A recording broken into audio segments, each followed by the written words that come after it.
রামু ভাই, কি আর ভাববো, বুঝতেই তো পারছো, আল্লাহ জল দেয় না, জমিনগুলো সব ফাইটা গেল, তারপর নীল চাষ করে কোনো লাভ হয় না। তা তুমি কোথায় যাচ্ছ? আমি একটু সাহেবের কাছে যাচ্ছি, মায়াটার শরীর ভালো নাই, তাই সাহেবের কাছে যাচ্ছি, যদি কিছু টাকা ধার পাওয়া যায়। ও, তা আমিও তো সাহেবের কাছেই যাচ্ছি। চলো চলো একসঙ্গেই যাই, যদি সাহেব আমাদের কিছু উপকার করে। চলো চলো জগাই।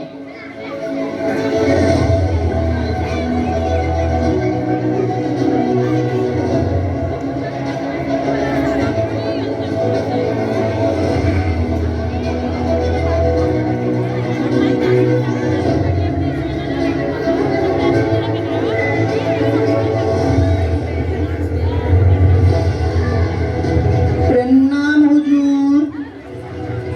বলো, কেন তোমরা আমার কাছে আসিয়াছো? সাহেব, আমাদের কিছু টাকা ধার দিন, আমাদের কিছু টাকার প্রয়োজন। আমি তোমাদের টাকা ধার দিতে পারি, বাট আমার একটা শর্ত আছে, তোমাদের নীল চাষ করিতে হইবে, আর তোমাদের জমির কাগজ আমার কাছে রাখিতে হইবে। সাহেব, নীল চাষ করে আমাদের সবাই এমনিতেই সর্বশান্ত হয়েছে, নতুন করে আর নীল চাষ করলে আমরা যা প্রাণে বাঁচবো না সাহেব, প্রাণে বাঁচবো না। তাহলে আমি টাকা দিতে পারিব না।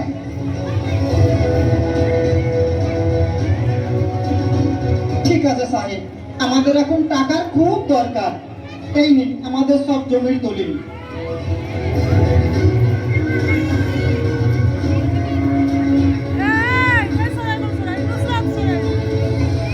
ঠিক আছে প্রণাম সাহেব।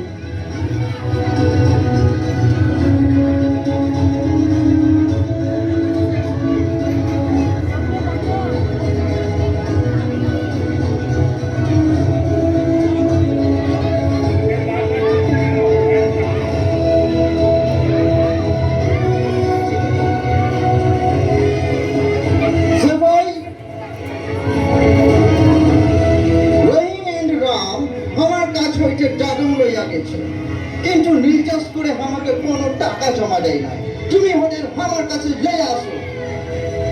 আগে হুজুর।